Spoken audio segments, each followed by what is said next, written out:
저도 그렇고 여러분들도 봄이라 그런지 아침에 일어나기가 쉽지가 않을 겁니다. 충곤증이 있고 식사를 하고 난 다음에 몸이 나른해지고 처지기도 하고 아침에 일어나면 몸이 천근만근 될 수도 있죠. 사람이 살아가면서 금식을 해본 사람들은 잘 알죠. 첫날은 그냥 버티는 듯 싶습니다. 그러다가 아침 금식하고 점심 금식하고 저녁 때쯤 되면은 배가 고프기 시작하죠. 그래서 금식 시작을 해서 3일 이내에 대부분이 그때 한 번씩 위기가 옵니다. 배에서는 계속 꼬르르 소리가 나고 사람이 이제 막 지치기 시작을 해요. 그리고 음식의 생각이 이루 말할 수 없이 많이 납니다. 뭐 고급음식이 아니라 아주 사소한 것부터 생각이 나죠. 물도 역시 마찬가지고요. 사람이 잠을 안 자고 하루 이틀은 버틸 수가 있지만 3일, 4일 그 이상 버틸 수가 없습니다.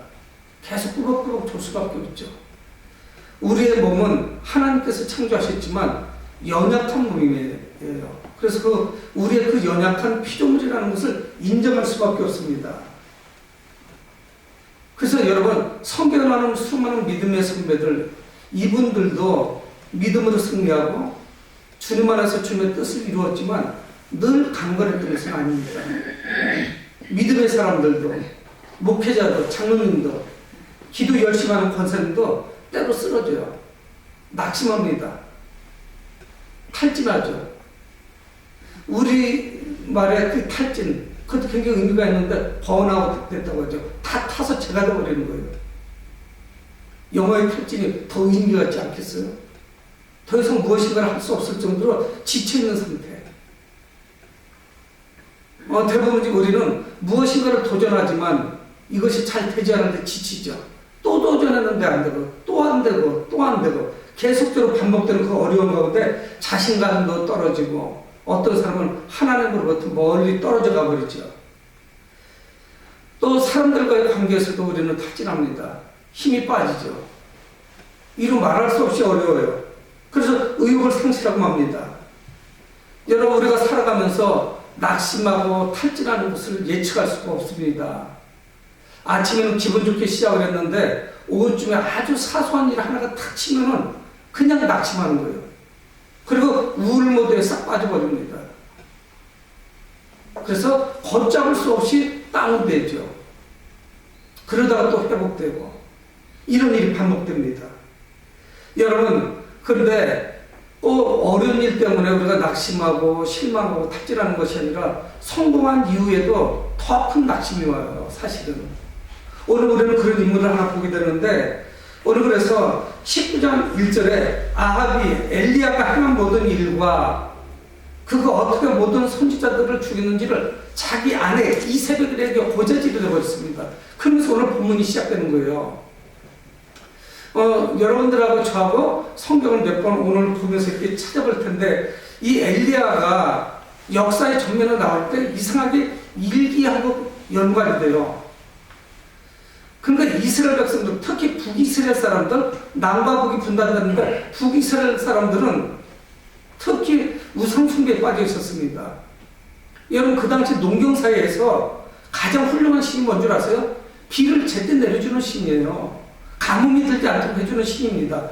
그 신은 정말 좋은 신이고 훌륭한 신이에요. 하나님의 백성들이 가나안 땅에 들어왔더니 이미 신이 있는 거예요. 바알이나 아세라나 그 외 수많은 토착신들이 있습니다. 그러면서 이제 가뭄이 시작되죠. 그러니까 이 메시지는 뭐냐? 진정한 참된 하나님이 누구신지를 말씀하는 거예요. 이스라엘 전국에 가뭄이 듭니다. 근데 하나님이 엘리야를 그리 시냇가로 인도하셔서 그곳에서 까마귀를 동원하셔서 먹이시죠. 그리고 거기에 함께 보니까 하나님은 사르밧바벨에게 갈 것을 말씀하십니다. 연전에 설교를 들으셨죠. 사르밧에 갔더니 마지막 남은 재료로 마지막 식사를 해먹고 이제는 주에 죽으려고 하는 그런 모자가 있어요. 그 과부죠. 근데 하나님은 그 과부를 통해서 엘리야를 공개하도록 합니다. 그리고 그 가정에 가루와 기름이 통해서 끊어지지 않도록 해요. 계속적으로 공급해 주시는 거예요. 그 가뭄이 끝날 때까지. 기적적인 일이 벌어졌죠. 한 끼만 먹고 죽으려고 했는데 하나님의 종 선지자도 먹였고 자기들 가정에도 계속적으로 차고 넘치고 또 그 과거에 아들이 죽었을 때 하나님의 그 도우심 가운데 그 아들을 살려냈습니다. 누가? 엘리야가. 그것뿐이 아니에요. 엘리야는 승승장구합니다. 그래서 오늘 성경 바로 직전에 이 18장에서 갈멜산의 바알과 아세라를 섬기는 그 선지자들을 모으죠. 그 선지자들은 850명입니다. 바알의 선지자가 450명, 아세라를 섬기는 선지자가 400명. 근데 아세라를 섬기는 선지자들은 아는 것 같아요. 결국 450대 1. 하나님의 선지자는 엘리야 1명, 그리고 갈멜산의 바알을 섬기는 450명의 선지자들이 모이죠. 그리고 진정한 하나님이 누구신지 이스라엘의 하나님은 여호와라는 것을 증명합니다. 그래서 그 450명의 선지자들 다 죽인 거예요. 그것이 바로 이 직전에 나오는 거죠. 여러분, 그런데 이 이야기를 아합이 가서 자기 아내에게 이야기한 거예요. 그 현장에서 봤죠. 자기가 섬기고 있는 그 바알 선지자들 450명이 죽는 현장에 이 아방이 있었습니다. 그리고 집에 왕국에 돌아오자마자 자기 아내에게 이야기하는 거예요. 19장 1절을 잠깐 다시 한번 읽어보겠는데, 아합이 엘리야가 행한 모든 일과 그가 어떻게 모든 선지자를 칼로 죽였는지를 이세벨에게 말하니 고자질하는 거죠. 자기는 주체를 못하고. 여러분, 이 북이스라엘의 아방에게 하나님의 그 위대하심, 하나님의 능력을 여지없이 보여줬습니다. 하나님의 살아계심을 충분히 보여줬어요. 여러분, 그러면 이제 승승장구할 일만 남지 않았겠어요? 자기 사역이 이제 수월해질 겁니다. 하나님께서 그에게 맡기신 일, 북이스라엘을 경고하는 일, 이런 것들이 이제 잘 진행이 될 거예요. 근데 이게 엉뚱한 일이 빗나가기 시작합니다. 2절에 보면은 이세벨이 사신을 엘리야에게 보내어 이르되 내가 내 이맘때는 반드시 내 생명을 취할 것이라는 거예요. 죽일 것이라는 거예요. 여러분, 이 이세벨은 누굽니까? 이세벨은 우리 한번 16장을 좀 가볼게요. 열왕기상 16장.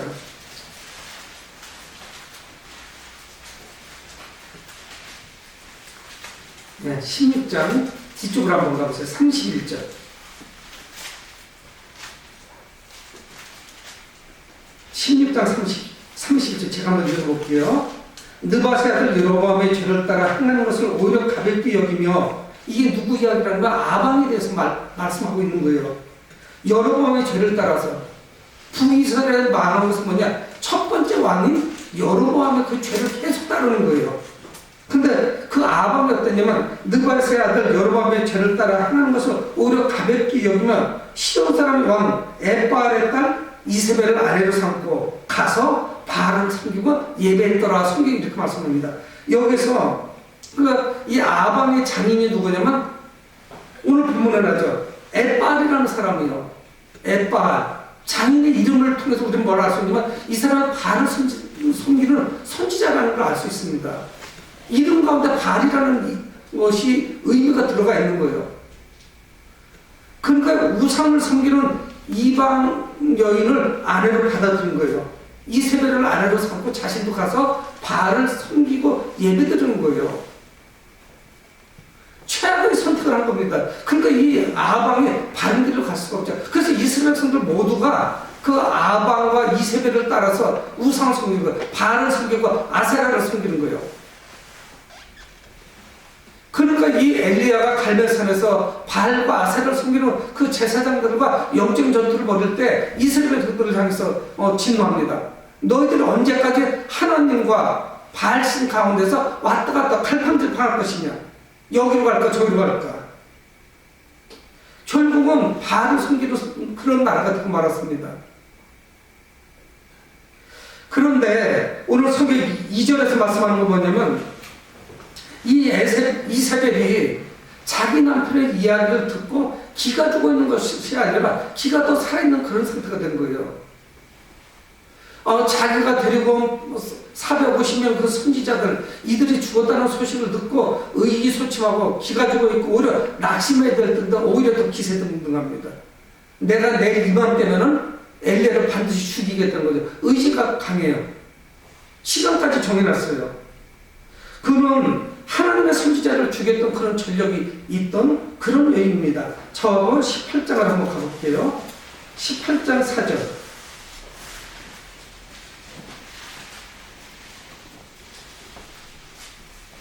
18장 4절. 이세벨이 여호와의 선지자들을 멸할 때, 이세벨이 실제로 여호와의 선지자들을 멸했던 거예요. 뭐 엘리야 정도는 상대가 안 돼요. 그뿐인가 13절 한번 보세요. 18장 13절. 이세벨이 여호와의 선지자들을 죽일 때, 여기도 이렇게 나오고요. 그러니까 이 18장에 여호와의 선지자들을 멸했고 또 여호와의 선지자들을 죽였고 실제 이 전력이 있는 여인이에요. 하나님을 섬기는 선지자들을 죽이는 거를 별로 신경 쓰지 않아요. 눈 하나 깜짝하지 않는 여인이에요. 처음 경험하는 여인이 아닙니다. 근데 이 이세벨이 엘리야를 죽이겠다는 거예요. 여러분, 엘리야가 할 수 있는 길은 두 가지예요. 하나는 뭐냐? 바알과 아세라를 섬기는 선지자들과 싸워서 영적 전투에서 승리했던 것 같이 그와 맞짱 뜨는 것이에요. 맞서는 거예요. 그래서 영적 전쟁에서 승리하던가 아니면은 야 이거는 상황이 심상치 않다 도망치는 것밖에 없어요. 엘리야가 뭐를 선택했을까요? 여러분, 지금까지 하나님께서 하셨던 일들을 생각하면은 하나님의 도우셨던 일, 이제 그 엘리야가 역사의 정면에 나타나서 그리 시내가에서부터 있었던 세 가지, 네 가지 그 일들, 하나님께서 기적을 해가시고 역사가 나타나고 놀라운 일들이 나타났던 것을 생각하면 그는 영적 전쟁을 치러야 됐어요. 그런데 이때 이 엘리야가 낙심천만입니다. 3절에 보면은 그가 이 형편을 보고, 성경 그렇게 말씀하고 있어요. 형편을 보니까 이게 상대가 만만치가 않은 거예요. 이세벨이라고 하는 아주 악독한 여인, 이방여인이고 지금 이스라엘의 왕비, 이 여인의 말을 들어보니까 이거는 도망치는 수밖에 아무것도 없어요. 형편을 보고 일어나 자기의 생명을 위해서 도망쳤다. 성경이 이렇게 말씀하고 있는 거예요. 형편을 다 살펴봤어요. 지금까지 승승장구하고 승리했던 이 엘리야 선지자가, 우리는 엘리야를 향해서 불의 선지자라고 말합니다. 근데 이 선지자가 한 명의 여인의 그 위협 때문에 도망을 치는 거예요. 자기 생명을 위해서. 아마 여러 가지 생각을 할 수 있을 겁니다. 바알의 선지자 450명과의 그 영적 전쟁에서 아마 진이 다 빠졌을 거예요. 그렇게 승리했음에도 불구하고 자기 편을 들어주는 사람이 주변에 없는 거예요. 너무 힘드는 거예요. 가장 큰 승리를 취하고 난 다음에 이거는 이루 말할 수 없이 지금 어려운 거죠. 그 마음속에 그 낙심 견딜 수가 없는 거예요. 그 고독감, 외로움, 이 이세벨과 또 내가 어떻게 싸워서 이겨야 되나. 여러분, 이 엘리야가 그 이세벨보다 하나님께서 크게 보였어야 되는데 그 이세벨이 훨씬 더 크게 보이는 거예요. 이때는 다른 길이 없죠. 도망치는 것밖에는. 그래서 그는 도망을 칩니다. 이제 자신의 사역이 이제는 쉬울 줄 알았는데 그렇지 않았던 거예요. 더 강력한 상대를 만나게 됐습니다. 3절을 다시 읽어보면 그가 이 형편을 보고 일어나 자기의 생명 위에 도망하여 유다에 속한 부엘세바에 이르러, 부엘세바까지 이르는 거예요. 얼마나 열심히 도망쳤는지요. 여러분, 그리고 지금 우리나라 같으면 어떤 상황이냐면 아방은 평양에서 다스리고 있는 거예요. 남쪽은 예루살렘이고 서울이죠. 북쪽은 사마리아예요. 수도가. 거기서 으름장을 놓으니까 열심히 도망쳤는데 어디까지 도망쳤냐면 우리로 말하면 목포나 부산까지 도망친 거예요. 이스라엘이라고 하는 나라에서 가장 남쪽까지 지금 도망을 친 거예요. 남단까지. 사마리아에서 베르세바까지 한 140km 이 정도 도망을 친 거예요. 이스라엘의 소나기에서 벗어나야 됐죠. 살기 위해서 열심히 도망친 거예요. 가장 멀리. 근데 성경은 더 재밌게 표현을 하고 있습니다. 3절 하반절에 자기의 사환을 그곳에 머물게 하고, 4절에 자기 자신은 광야로 들어가 하루길쯤 가서, 여러분, 부엘세바까지 도망을 쳤는데 그것도 마음이 안 드는 거예요. 조마조마한 거예요. 여기다가 붙잡힌 것이 아닐까? 그래서 자기 사환을 거기다 두고 하루 길쯤 광야로 더 들어간 거예요. 이곳은 어딘지도 몰라요. 그래서 로뎀나무 아래 앉아서 신산토를 하고 있는 거예요. 여러분, 남자가 하루 동안에 가면 얼마쯤 갈까요? 3, 40km는 더 갔을 거 아니에요. 그러니까 이세벨 그 왕비로부터 거진 한 200km는 지금 도망을 친 거예요. 사람들은 그 어디로 도망쳤는지도 아무도 모릅니다. 그런데도 마음이 안 드는 거예요. 그래서 광야로 들어가서 사절을 읽어보면은 자기 자신은 광야로 들어가 하루 길쯤 가서 한 로뎀나무 아래에 앉아서, 그 로뎀나무 그늘이 있어야죠, 광야에. 여러분, 그 사막에 무슨 나무가 있습니까? 광야는 생명체는 있지만 이 로뎀나무는 한 2m 내지 3m, 별로 그늘지지도 않는 이런 곳이에요. 근데 그가 하는 이야기를 들어보세요. 한 로뎀나무 아래에 앉아서 자기가 죽기를 원하 이르되 여호와여 넉넉하오니 지금 내 생명을 거두시옵소서. 이렇게 하나님께 부르짖는, 하나님, 제가 이제는 할 만큼 했으니까 저를 차라리 죽여주세요. 제가 이세벨에게 죽느니 차라리 여기에서 죽겠습니다. 이제 도망친 것도 내가 지쳤고 붙잡히면 처참하게 죽는 것이고 차라리 하나님 저를 죽여주세요. 저는 더 이상 못합니다. 하나님께서 선지자로 저를 불러주셔서 바알을 섬기는 그 450명 죽인 것으로 저는 만족합니다. 더 이상 저는 어떻게 볼 도리가 없습니다. 이런 말할 수 없는 탈진 상태에 빠진 거예요. 낙심감, 이걸 감당할 수가 없는 거예요. 그러니까 죽이달라는 거예요. 여러분, 살아가면서 사람이 한 번도 그 이상 죽고 싶다는 생각을 안 가진 사람이 누가 있겠어요? 너무 힘이 들어서. 그런 생각 없이 살아왔다면 그분은 순탄한 삶을 사는 거죠. 아, 죽었으면 좋겠다, 이런 생각을 하죠. 그러나 살아야겠다는 것이 더 크기 때문에 지금까지 우리가 버티고 살아온 거죠. 번아웃이 말 그대로 다 타버려가지고 재만 남은 거예요. 에너지가 다 고갈된 거예요. 한 발자국도 움직일 수가 없는 거예요. 얼마나 신속하게 도망을 쳤겠습니까? 그래서 이제는 어디로 가야 될지 기약도 없는 거예요. 뭐 먹을 것이 있겠어요? 뭐가 있겠어요? 하나도 할 수 있는 것이 없어요. 손가락 하나도 까딱할 수가 없을 정도로 지쳐있는 상태가 있죠. 여러분들도 경험을 해보셨어요. 목사님, 저도 기도하다가 기도가 안 될 만큼 지치는 경우가 있어요. 그러니까 그게 사람의 한계죠. 나는 지치지 않습니다. 그러면 얼마나 좋겠어요. 기도하다가 지치다니까요. 하루 기도했고, 일주일을 하고, 한 달을 하고, 1년을 했는데 하나님께서 미동도 안 하시는 거예요. 10년을 했는데도 현재까지 미동도 안 하시는 거예요.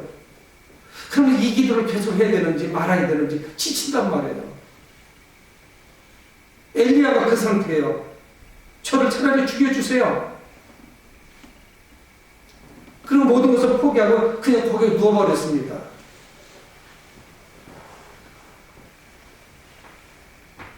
여러분, 우리는 견딜 수 없는 그런 어려움을 이루 말할 수 없이 경험하죠. 그런데 5절에 로뎀나무 아래에 누워 자더니 천사가 그를 어루만지며 그 입에 이르되 일어나서 먹으라 말씀하는 거예요. 일어나서 먹으라. 천사가 나타났어요. 여러분, 오면서 음식도 제대로 못 먹었을 것이고 체력적으로도 지쳐있고 정신적으로도, 우리는 멘탈 그러죠. 정신력도 저하되어 있고, 첫째는 영적으로 지금 저하되는 거예요. 여러분, 참 신기하죠. 어떻게 450명을 죽였던 사람이, 이방신을 섬겼던 자들, 우상숭배자들을 죽였던 사람이 하루아침에 이렇게 급전직할 수가 있겠어요. 왕비 한 명, 이세벨이라고 하는 그 여인 하나한테 완전히 주눅들은 거예요. 견딜 수가 없는 거예요. 여러분, 우리는 큰 성공을 거두고 나도 더 실패감을 맛볼 수 있어요. 숫자로 생각하죠. 우리는 그래서 늘 성공, 여기만 사로잡혀 있기 때문에 실패가 용인이 안 돼요. 아, 난 정말 지질이던 내가 못난데 내가 어떻게 이거를 실수를 했지? 이걸 실패를 했지? 내가 더 큰 것 때문에 해냈는데, 이런 생각을 하는 거예요. 이거 자기가 한 게 아니죠. 하나님이 하신 건데 견딜 수가 없는 거예요. 아, 이 코로나 이게 1년 이상 지속되는데 이제 끝장났다. 나는 참 딱한 사람들도 많더라고요.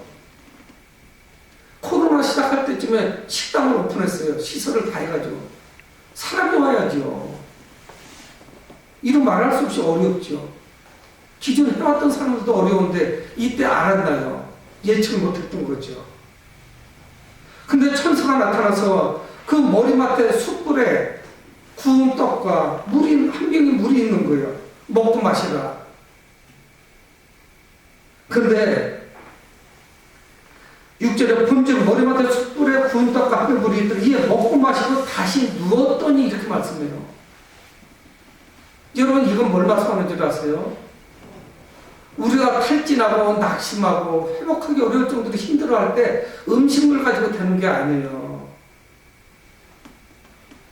여러분 며칠 못 잔 거는요 집에 들어가서 하루 종일 잘잠 개운합니다. 그렇잖아요. 금식하고 나와서 금식 끝날 때쯤은 이제 집에 가서 이 음식 먹어야지 이런 것을 좀 사 먹어야지. 근데 단순하게 와서 한 끼 먹고 나면 언제 금식했나 싶어요. 먹고 싶은 거 하나도 없어요. 먹고 다시 누워 자는 거예요.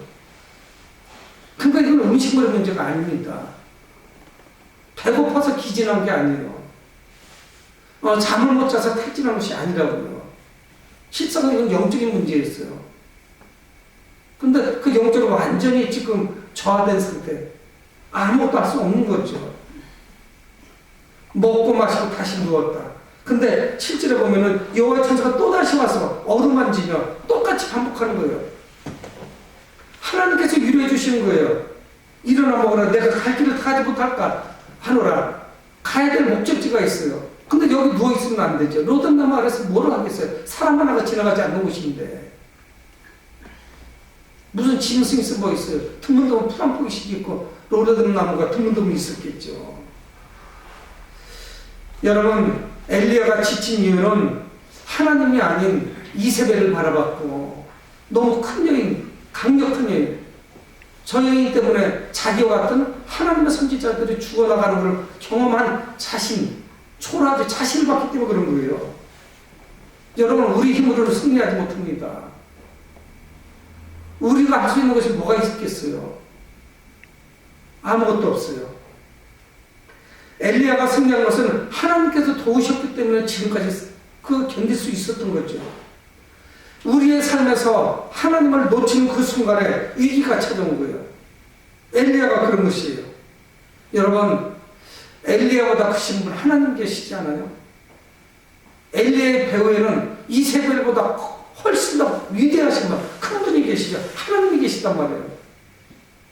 근데 그게 시야에서 사라져버렸어요. 하나님이. 더 어려운 가시밭길을 걸어왔던 사람이었는데 근데 이 엘리야가 그 음식을 먹고 그 힘을 의지해서 호렙산까지 이르게 됩니다. 8절에 이에 일어나 먹고 마시고 천사가 두 번 그를 격려하고 위로하고 힘을 줬을 때 그는 이제 먹고 마시고 그 음식물의 힘을 의지하여 40주 40일을 거쳐서 하나님의 산 호렙에 이르렀다. 40일 동안 걸려서 간 거예요. 호렙산까지. 엘리야는 40일 걸려서 호렙산에 이르렀고 이스라엘 백성들은 광야에서 40년 동안 걸려서 가나안 땅에 이르게 되죠. 모세는 호렙산에 올라가서 40일 동안 음식을 먹지 않고 금식하면서 기도했었죠. 모세가. 여러분 이 호렙산은 뭡니까? 신의 산이라고도 해요. 우리가 출애굽기에서 봤어요. 하나님께서 이스라엘 백성들을 만나주신 것이에요. 그리고 거기서 율법을 주셨어요. 십계명을 주셨어요. 이스라엘 백성들 그 정신적인 그 뿌리, 사상, 정치, 군사 모든 것의 그 뿌리가 시내산에서 시작된 거예요. 비로소 그 시내산 호렙산에서 이스라엘이라고 하는 한 나라가 태동하기 시작합니다. 애굽에 있을 때는 나라도 아니에요. 시내산에서부터 히브리 백성들 이스라엘이라고 하는 한 나라가 시작이 되는 거예요. 그래서 그 하나님이 동행하시죠. 모세가 만났던 그 하나님, 그 하나님을 이 엘리야는 만나야 됩니다. 그것이 가장 중요한 것이죠. 여러분 모세는 호렙산에서 자신의 사명을 받았잖아요. 그 떨기는 불꽃 가운데서 하나님은 모세야 모세 부르시죠. 양을 치면서 돌아다녔어요. 목자였어요. 근데 하나님은 부르시는 거예요. 근데 떨기나무에 불이 붙었는데 그 나무가 타지도 않고 그대로 있는 거예요. 불이 붙었으면 그게 쓰러져야 되는데. 그래서 참 이거 신기한 꼴도 다 있다고 접근하는데 하나님이 저지하시죠. 이곳은 거룩한 곳이다. 스톱! 내 발에 힘을 벗어라. 하나님 말씀하신다고요. 그리고 그곳에서 소명을 받죠. 부르심을 받고 그의 삶이 무엇인지를 깨닫죠. 이스라엘 백성들을 가나안 땅으로 인도한 거였어요. 그래서 그도 40주야를 거쳐서 이 호렙산에 도착하게 됩니다. 그곳에서 다시 나의 삶이 무엇인지, 하나님께서 지금까지 나를 쓰셨는데 내가 왜 이렇게 다운돼 버렸지? 이거를 회복시키는 그런 기회를 만들어야 되는 것이죠. 여러분, 심지가 강한 사람도, 믿음이 좋은 사람도, 강력한 사람도 지칩니다. 쓰러져요. 기도도 하기 싫어지고 성경도 보기 싫어지고. 차라리 그때 하지 마세요. 하지 마시고 잠깐 조용히 하나님의 음성을 들어보세요. 세미한 중에 하나님은 말씀합니다. 지진도 있었고 큰 웅장한 소리가 있었는데 그때도 하나님은 미동도 안 하세요. 근데 그것들이 다 지나가고 난 다음에 아주 고요한 가운데 침묵 속에서 세미한 하나님의 음성이 들려와요. 엘리야에게. 우리가 보고 있는 성경 뒷부분에서 19장입니다. 여러분, 누구나 지칩니다. 이 엘리야가 낙심하니까 그 하나님의 놀라신 능력, 하나님의 행하셨던 일들은 생각이 안 나고 이세벨만 보이는 거예요. 자기 생명이 귀해 보이는 거예요. 살아야겠다는 생각이 들었던 거죠. 여러분, 이세벨을 바라보는 순간에 엘리야는 그 영적 전쟁에서 끝났습니다. 패배한 거예요. 그리고 도망친 거죠. 여러분, 이 지쳐있는 엘리야를 하나님께서는 돌보셨습니다. 그리고 그의 필요를 채우셨어요. 음식물을 제공해 주시고 물을 제공해 주시고 그를 격려하고 위로하셔서 이렇게 세우셨어요. 그리고 호렙산을 인도하셨어요. 초인적인 힘을 가지고 호렙산까지 간 거예요. 여러분, 성경은 분명히 말씀하지 않아요. 40일 동안 하나님이 계속 음식을 제공하셨는지, 아니면 그때 40일 전 로뎀나무 아래에서 그것을 끝인지, 어떻든 거기까지 갔어요. 그리고 하나님의 음성을 듣게 됩니다. 여러분, 우리가 항상 사명에 투철한 성도가 되기 위해서는 우리의 생각을 좀 바꾸셔야 돼요. 여러분, 성공주의를 버려야 돼요. 나는 성공해야 돼. 이 목표를 이루어야 돼. 누구하고 비교하는 거, 이것도 좋은 것이 아니에요. 내가 450명을 죽였는데 이 여인 한 명 때문에 내가 이게 뭔가 초라한 생각이 들죠. 비교하지 마세요. 2019년도는 어땠었는데 코로나가 시작되고서 이래 아무것도 되는 게 없어. 이런 거 비교하지 마세요. 성공주의, 숫자 하나님은 그거 중요하게 여기지 않습니다. 숫자가 뭐가 그렇게 중요해요? 여러분, 사상적인 기준으로 성공 여부를 결정하다 보니까 우리는 탈진하고 지치는 거예요. 지난달 실적은 이거였는데 올해는 이러네, 이번 달은 이러네, 작년도하고 올해 다르고 내년 더 떨어지게 생겼네. 계속 우리는 이거 비교하는 거예요. 여러분, 하나님께서는 소나목적교회에 그 출석하는 성도들의 사이즈 이거 보시지 않습니다. 하나님께서는 소나목적교회 예산, 성도들이 얼마나 헌금하는지 이거 안 보세요. 목회자들도 이 생각만 하고 있는 거예요. 하나님은 그 기준으로 보시나요? 여러분, 천국 들어가는 척도가 우리가 얼마만큼 돈을 잘 벌었느냐, 얼마나 좋은 학교를 왔는데 이거 보시지 않아요.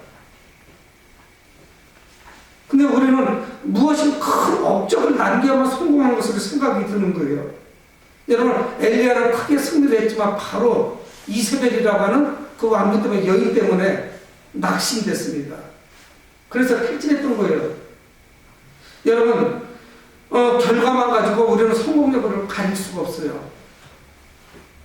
아, 결과가 좋잖아. 열매가 있잖아. 아니요. 열매 없이 하나님은 우리를 부르실 수도 있어요. 수많은 선교사들이 별 열매 없이 그러나 하나의 징검다리는 됐어요. 그를 통해서 다른 사람이 한 발자국 더 나갔죠. 근데 우리는 내가 모든 걸 다 해버려야 돼. 승리주의, 성공주의. 여러분, 승리도 일시적인 것이고 패배도 일시적인 것입니다. 그건 극복이 가능한 것이에요. 오히려 우리는 우리의 상황에 관계없이 하나님만을 바라보는 훈련을 하셔야 돼요. 주님을 바라보셔야 돼요.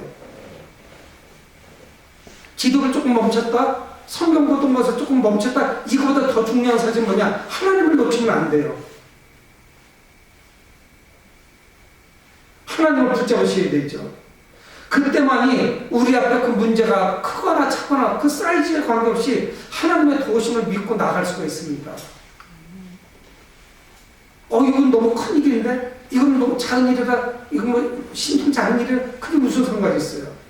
사랑하는 성도 여러분, 온전히 주님만을 신뢰하고 승리하는 여러분들이 되시기를 주님의 이름으로 축원을 드립니다.